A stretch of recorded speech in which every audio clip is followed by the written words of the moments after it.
Oke, mari kita teruskan kepada model seterusnya, yaitu model Asia. Yang pertama adalah analyze the linear. So, dalam aspek ini, analyze the linear bermaksud kita mengenal pasti pelajar kita. So, dalam mengenal pasti pelajar ini, kita melihatlah faktor seperti kita kenal pasti bilangan pelajar, jantina, dan umur. Selain itu, kita juga mengambil tahu tentang pengetahuan serta pengalaman sedia ada, tahap kebolehan murid, dan gaya pembelajaran masing-masing. Aspek yang kedua pada model Asia pula adalah menyatakan objektif. Dalam aspek ini, kita haruslah menerangkan objektif apa yang akan dicapai oleh pelajar semasa kita memberikan pengajaran. Objektif yang dibuat selari dengan tahap pengetahuan pelajar. Objektif juga harus difokuskan kepada pengetahuan kemahiran dipelajari pelajar. Terdapat 3 domain bagi objektif pembelajaran, yaitu kognitif, psikomotor, efektif, dan kemahiran insania. Aspek yang ketiga pula adalah memilih bahan dan media. Jadi sebelum kita melakukan pembelajaran ataupun pengajaran kepada murid-murid, kita haruslah memilih bahan dan media yang sesuai agar kita dapat memberikan pembelajaran yang lebih efektif dan sesuai kepada pelajar kita. Selepas memilih, kita haruslah juga menggunakan bahan dan media kita. Selepas kita memilih, kita juga menggunakan bahan dan media kita dengan lebih sistematik dan menggunakan bahan kita dengan lebih cermat agar kita punya murid dapat meningkatkan pengetahuan mereka dan mencapai objektif yang akan dicapai. Contohnya, bahan yang dikumpulkan disusun sebagaimana dikehendaki mengikut langkah-langkah pengajaran. Maafkan saya,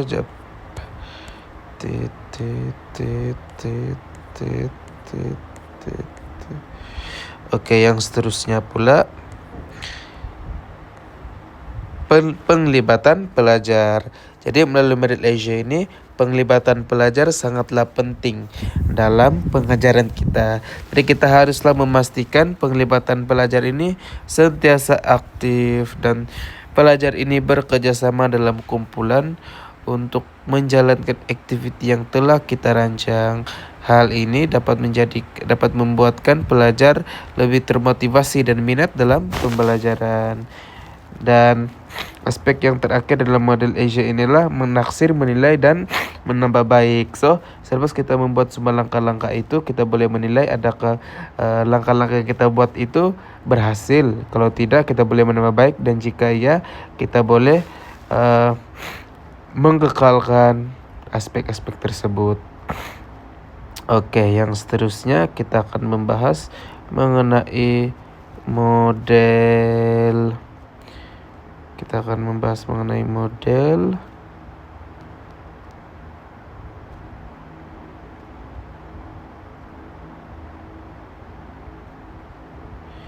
Gag 9 Events of Instruction. Dalam model ini terdapat 9 elemen yang terbesar. Yang pertama adalah meraih perhatian. Dalam aspek ini, kita sebagai guru haruslah pintar dalam meraih perhatian murid. Selepas kita meraih perhatian, kita perlu juga memberitahukan objektif kepada murid tentang apa yang mereka akan capai semasa mempelajari kursus ini.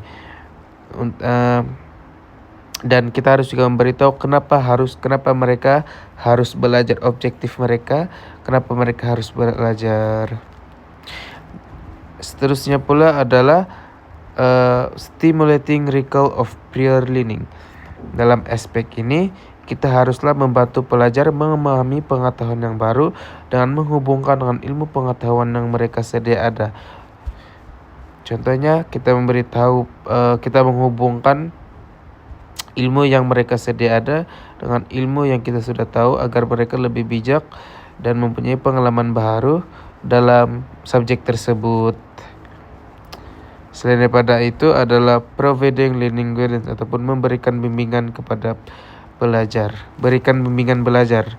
Dalam aspek ini, kita haruslah memberikan pelajar bimbingan agar mereka lebih mudah dan lebih mudah menggunakan ilmu yang kita beri, seperti memberikan hint atau clue agar mereka lebih berpikir.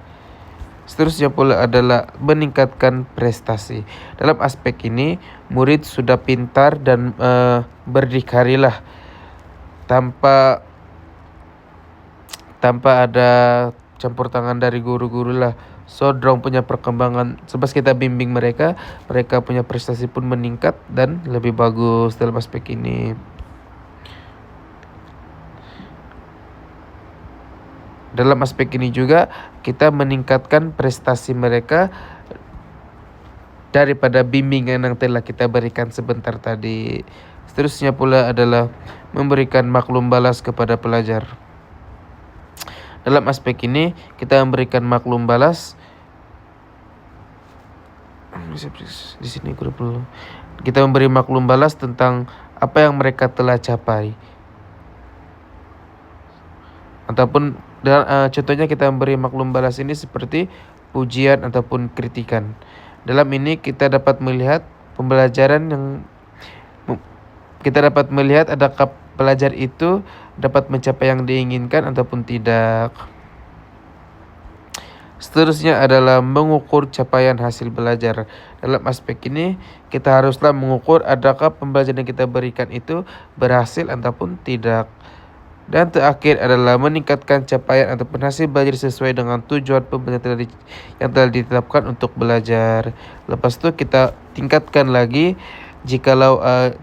tingkatkan lagi sampailah murid-murid itu dapat mencapai apa yang ingin dicapai. Dan ini adalah QR code untuk info yang lebih lanjut mengenai model ini. Seterusnya kita akan meneruskan kepada model backward design. So, yang pertama adalah menentukan matlamat pembelajaran.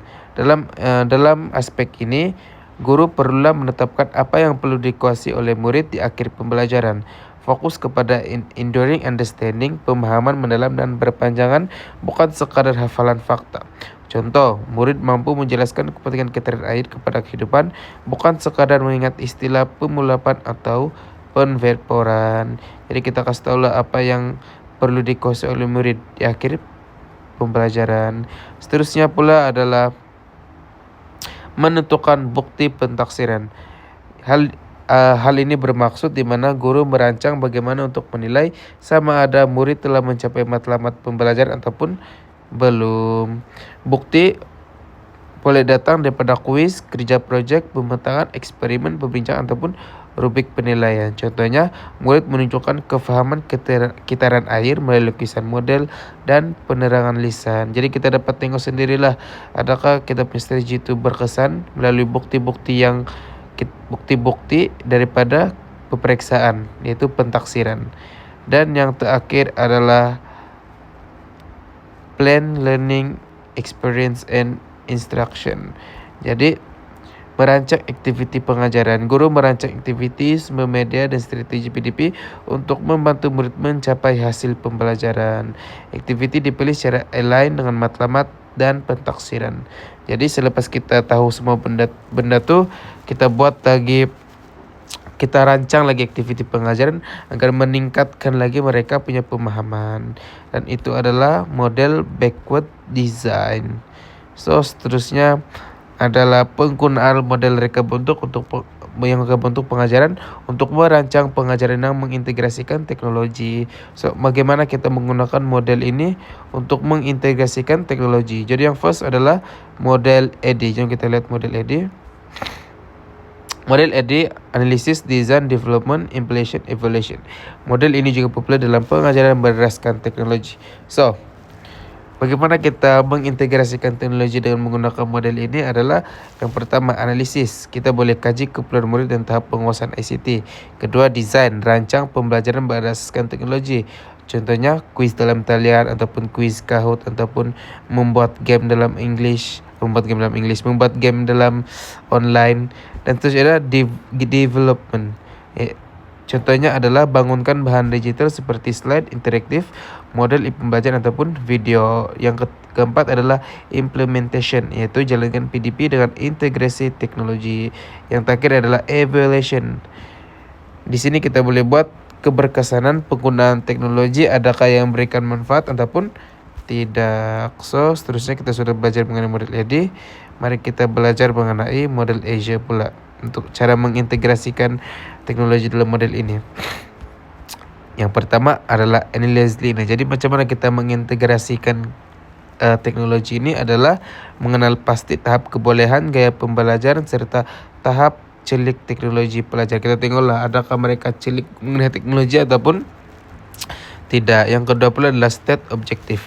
Kita menetapkan objektif pembelajaran. Contohnya murid boleh menghasilkan video ringkas mengenai tajuk tertentu. Kita buat matlamat agar murid itu dapat mengenal pasti teknologi dengan lebih lancar lah, dengan lebih mendalam.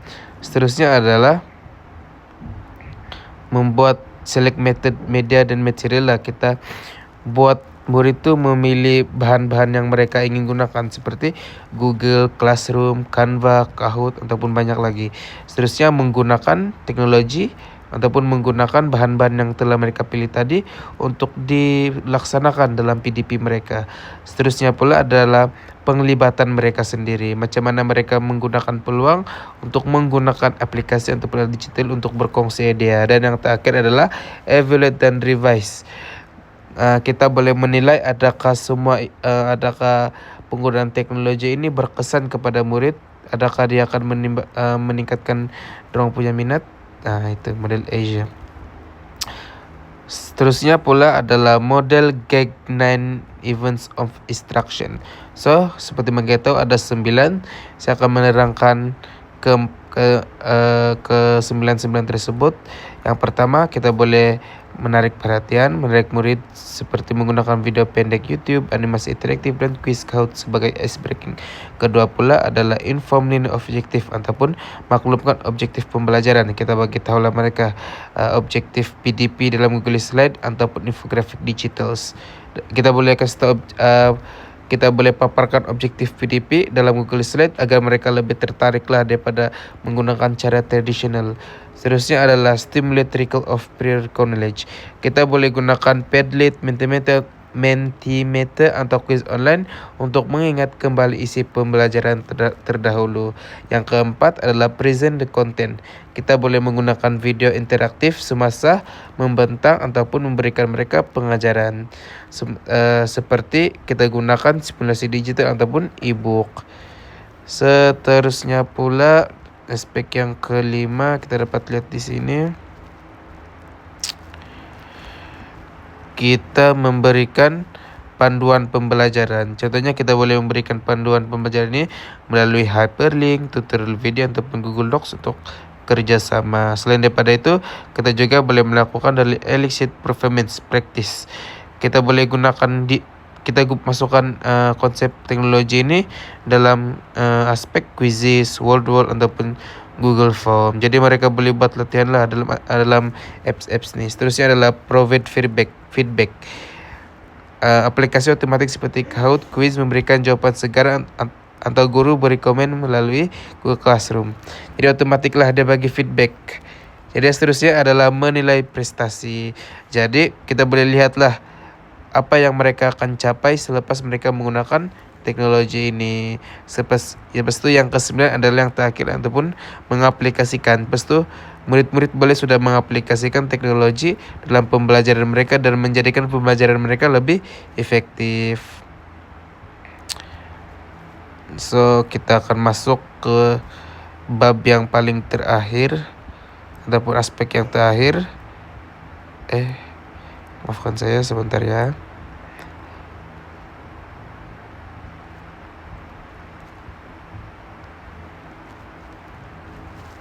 Yaitu model backward designs. So, dalam aspek yang pertama,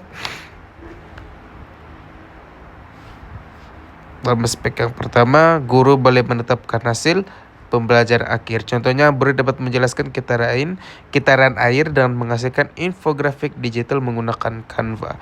So, mereka boleh kasih tetaplah dengan menggunakan Canva. Kita cascade dengan teknologi. Terusnya pula adalah guru merancang pentaksiran. Guru boleh merancang pentaksiran dengan menghantar infografik dalam Google Classroom. Yang terakhir pula, guru memilih alat ataupun aktiviti, simulasi digital, video atau kuis interaktif untuk membantu murid mencapai objektif selaras dengan aspek yang terakhir dari model backward design. Oke, itu saja. Terima kasih.